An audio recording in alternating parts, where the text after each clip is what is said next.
morning everyone. Today I am here to continue with the topic functions of central bank. In the previous video I have discussed with you the two functions of central bank, that is currency authority and banker to the government. RBI has the sole authority to print the currency except 1 rupee note and coins, because that authority, that is of printing 1 rupee note and coins, lies with the Ministry of Finance. Banker to the government.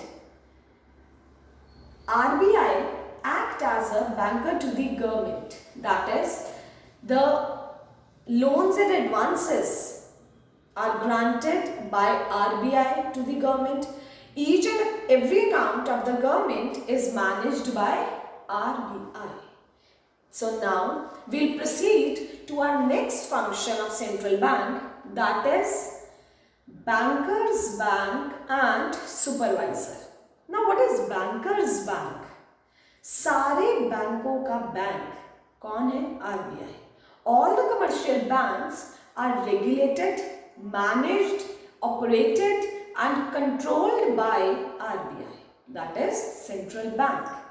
Supervision. RBI also act as a supervisor. Super means over and above. Vision means to see. सारे banks को proper regulate करना, उन पर एक नज़र रखना. ये सब कुछ किसी बैंक को लाइसेंस चाहिए, दो बैंक्स ने मर्ज होना है या किसी बैंक ने वाइंड अप होना है, कोई भी इंस्ट्रक्शंस देना, सारे कमर्शियल बैंक्स को कौन गाइड करता है? RBI, because it is the apex supreme power. RBI act as banker to the government, bankers bank and supervisor. It has the authority to print the currency, and also RBI act as a controller of money supply and credit. Now we will discuss the third function, that is bankers bank and supervisor, in detail.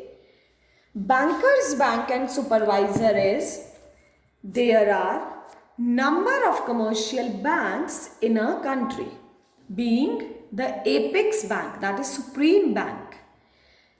The central bank act as the banker to other banks. In this sense, it bears the same relationship with the commercial bank as commercial banks maintain with the general public. जो relationship commercial banks का हमारे साथ है, वही relationship commercial banks का RBI के साथ होता है. एज सच हमारे लिए रेट ऑफ इंटरेस्ट वगैरह डिसाइड करना, ये सब कुछ RBI किसके थ्रू करता है? Commercial banks. एक एग्जांपल है, अगर RBI कमर्शियल बैंक्स को महंगे रेट ऑफ इंटरेस्ट पर कोई भी फंड्स प्रोवाइड करेगा तो कमर्शियल बैंक्स हमें भी तो महंगा ही देंगे. That is it bears the same relationship with the commercial banks as commercial banks maintain with the general public. As the banker to bank, it performs three functions. Number one, custodian of cash reserve. Custodian, custody में रखना. क्या होता है बेटा इसमें? हर एक commercial bank को कुछ प्रोपोर्शन अपने डिपॉजिट्स का, जितना भी कमर्शियल बैंक के पास हम लोग डिपॉजिट करते हैं, दैट इज जो भी कमर्शियल बैंक के पास डिपॉजिट्स आती हैं उसका कुछ परसेंट हर एक कमर्शियल बैंक को RBI के पास in the form of reserve रखना पड़ता है. क्यों रखना पड़ता है? रीजन क्या है? इससे ये पता चलता है कि RBI ने एक सिक्योर्ड रहता है कि इतना पैसा अगर कमर्शियल बैंक RBI के पास रख देगा तो जो कमर्शियल बैंक के पास बचेगा वो इतने एबल हैं कि बैंक्स की डिमांड को फुलफिल कर सके. Commercial banks are required to keep certain proportion of their deposit known as cash reserve ratio. वो जो पर्टिकुलर परसेंटेज हर एक कमर्शियल बैंक आरबीआई के पास रखता है उसे क्या नाम दिया गया है? Cash reserve ratio. That is कि जितनी भी डिपॉजिट आरबीआई के पास, जितनी भी डिपॉजिट कमर्शियल बैंक के पास आती है उसका कुछ परसेंटेज आरबीआई के पास रखते हैं, उसे क्या कहा जाता है? Cash reserve ratio. In this way, central bank act as a custodian of cash reserve of commercial bank. इसका मतलब क्या हुआ कि हर एक कमर्शियल बैंक का कुछ मिनिमम रिजर्व किसके पास पड़ा हुआ है? आरबीआई के पास. इससे आरबीआई को एक सिक्योरिटी रहती है. अभी मैंने पहले भी बताया क्यों रखा जाता है ये रिजर्व, कि आरबीआई ना एक सिक्योर्ड रहता है कि अगर इतना पैसे ये लोग हमारे पास रख देंगे तब भी ये इतने एबल है कि लोगों की डिमांड्स को फुलफिल कर पाएंगे. दैट इज इनके पास इतना liquid asset that is cash है कि ये डिमांड्स को फुलफिल इजीली कर पाएंगे. वैसे तो ये CRR जो है ये इसकी रेंज कितनी है? 3% to 15% के बीच में. हर 3 months के बाद ये रेशो रिवाइज होती है. In India presently CRR is 4%. The commercial banks will have to keep ₹4 with the RBI whenever bank deposits increase by ₹100. Lender of the last resort is the second head which comes under bankers bank and supervisor. Lender of the last resort, lend करना. Point relate किससे हुआ? Land करना.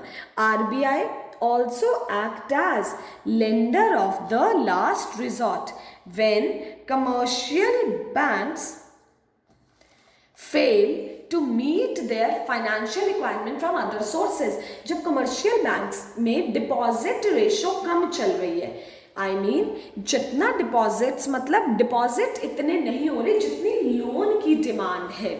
When commercial banks fail to meet their financial requirement from other sources, they approach the central bank to give loans and advances as lender of the last resort.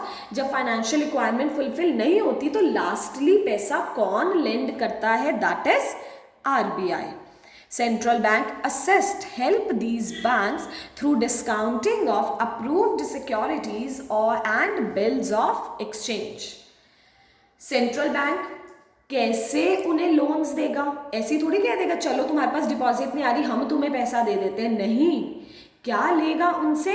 कुछ as a security. Commercial banks के पास जो भी bill of exchange, that is जो भी commercial bills पड़े होते हैं, you all have studied what is the meaning of bill of exchange.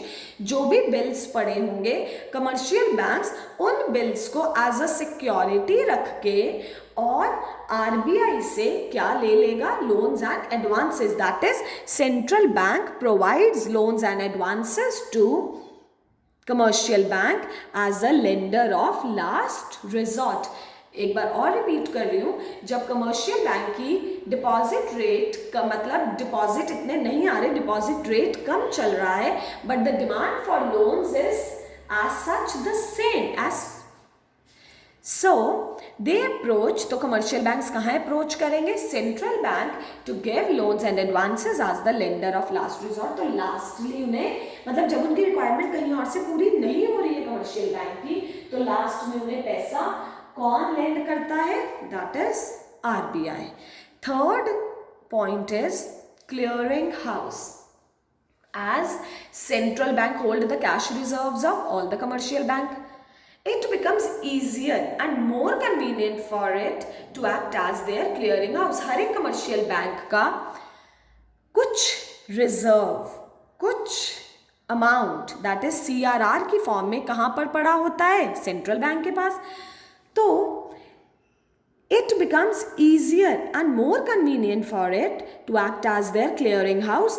All commercial bank have their accounts with the central bank. Therefore, the central bank can easily settle the claim of various commercial banks towards each other.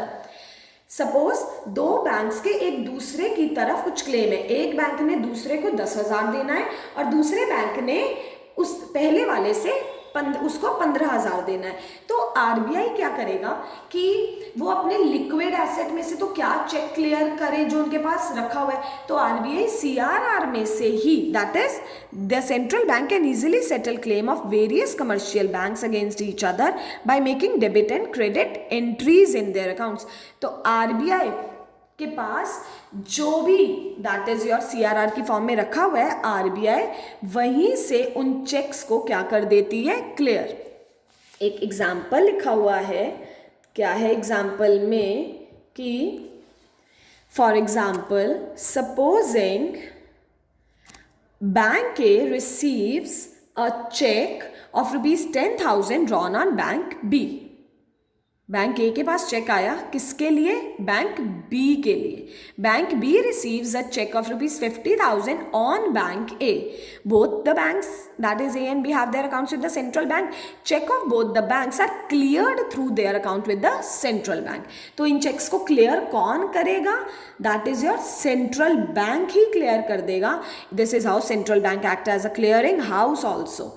It avoids the transfer of cash, कि पूरा cash transfer करने की बजाय तो क्या करेंगे, central bank ही वो check clear कर देगा, जिससे कैश की रिक्वायरमेंट भी कम हो जाती है। Next is as a supervisor, because the point is bankers bank and supervisor. As a supervisor, central bank regulates and controls the commercial bank. The regulation of bank may be related to licensing, branch expansion, liquidity of assets.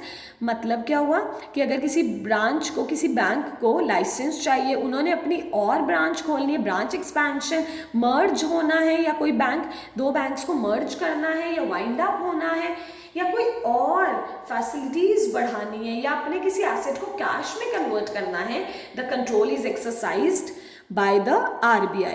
The control is exercised by periodic inspection. RBI time to time क्या करता है, inspection भी करता है, किसकी, commercial banks की. So this was the topic, that is your bankers bank and supervisor. Next is controller of money supply and credit. The Reserve Bank of India is empowered to regulate the money supply in the economy through its monetary policy. I have already explained to you that central bank also act as controller of money supply and credit, as RBI has the sole monopoly in currency issue, so it can control the credit and supply of money. First point is, there are 6 points in this particular topic, but we'll discuss the 2 points today. First one is repo rate. What is the meaning of repo rate? Repo rate is the rate at which central bank lends money to commercial bank to meet their short term needs. जब commercial banks को funds की ज़रूरत होती है, जब भी commercial banks को funds की ज़रूरत होती है, तो commercial bank जब आरबीआई से अगर फंड्स ले रहा है शॉर्ट टर्म के लिए, अगर आरबीआई से कमर्शियल बैंक फंड्स ले रहा है शॉर्ट टर्म के लिए, तो जिस रेट ऑफ इंटरेस्ट पर सेंट्रल बैंक कमर्शियल बैंक को लेंड करेगा, उस रेट को क्या कहा जाता है, repo rate. Repo rate is the rate at which central bank of a country lends money to the commercial bank. जिस रेट पर सेंट्रल बैंक लेंड कर रहा है कमर्शियल बैंक को, उस रेट को क्या कहा गया है, रेपो रेट. और रेपो रेट किसके लिए होता है, शॉर्ट टर्म के लिए. सेंट्रल बैंक हम पढ़ चुके हैं, सेंट्रल बैंक ऐसे ही लेंड नहीं करता. In fact it provides loans against approved securities और बिल्स ऑफ एक्सचेंज. तो जिस रेट पर लेंड कर रहा है उसे कहा जाता है रेपो रेट. नाउ अगर सेंट्रल बैंक कमर्शियल बैंक को ज़्यादा रेट ऑफ इंटरेस्ट पर लेंड करेगा, N increase in repo rate. अगर सेंट्रल बैंक कमर्शियल बैंक को ज़्यादा रेट ऑफ इंटरेस्ट पर लेंड करेगा, तो कमर्शियल बैंक्स हमें भी ज़्यादा पर ही लेंड करेंगे, क्योंकि कमर्शियल बैंक के लिए कॉस्ट ऑफ बोरोइंग बढ़ चुकी है. An increase in the repo rate increases the cost of borrowing from the central bank. It forces the commercial bank to increase their lending rate. हम तो महंगा रेट ऑफ इंटरेस्ट प्रेफर नहीं करते, तो इससे क्या होगा, which discourages the borrower from taking the loans. तो क्रेडिट की डिमांड क्या हो जाएगी, कम हो जाएगी, मनी की सप्लाई इकोनॉमी में क्या हो जाएगी, कंट्रोल हो जाएगी। It reduces the bank ability of the banks to create credit. तो इससे, क्योंकि जितनी ज़्यादा मनी की सप्लाई होती है ना, उतनी ही इकोनॉमी में क्या होती है, डिमांड बढ़ती है। अगर लोगों को लोन इजीली मिल जाएगा, कम रेट ऑफ इंटरेस्ट पर मिल जाएगा, तो लोन की डिमांड बढ़ जाएगी, इकोनॉमी में पैसा आ जाएगा, डिमांड बढ़ जाएगी, तो इन्फ्लेशन होता है। तो यही कहा गया है कि अगर मनी की सप्लाई को कंट्रोल करना है तो वो फंक्शन भी कौन परफॉर्म करती है, that is RBI. RBI, that is an increase in repo rate increases the cost of borrowing from the central bank. It forces the commercial bank to increase their lending rate which discourages the borrowers from taking the loans. It reduces the ability of commercial bank to create credit. और अगर ये rate कम कर दिया जाएगा तो credit की supply, that is money supply क्या हो जाएगी, क्रेडिट की अवेलेबिलिटी क्या हो जाएगी, बढ़ जाएगी। बैंक रेट भी सेम है। बैंक रेट और रेपो रेट में सिर्फ ये डिफरेंस है, रेपो रेट शॉर्ट टर्म के लिए होता है और बैंक रेट लॉन्ग टर्म के लिए होता है। रेपो रेट शॉर्ट टर्म के लिए होता है और बैंक रेट लॉन्ग टर्म के लिए। Bank rate is the rate at which central bank lends money to commercial banks to meet their long term needs. Long term more than 1 year. An increase in bank rate, अगर central bank commercial bank को long term के लिए महंगे rate of interest पर देगा तो commercial bank की cost of borrowing बढ़ जाएगी, जिससे कि कमर्शियल बैंक हमें भी महंगा ही लेंड करेगा, लेंडिंग रेट भी क्या हो जाएगा, इंक्रीज हो जाएगा। डिस्करेजेस, तो हम लोग तो महंगा लेना बिल्कुल प्रेफर नहीं करेंगे, तो जिससे कमर्शियल बैंक की एबिलिटी, क्रेडिट एबिलिटी क्या हो जाएगी, कम हो जाएगी। It discourages the borrowers from taking the loans which reduces the ability of commercial bank to create credit. तो अगर वो रेपो रेट और बैंक रेट को बढ़ा देगा तो आरबीआई मनी की सप्लाई को क्या कर सकता है, कंट्रोल कर सकता है। So this was the point, that is your controller of money supply and credit. The rest 4 points I'll be discussing with you all in my next video. Till then, thank you, stay safe and be happy.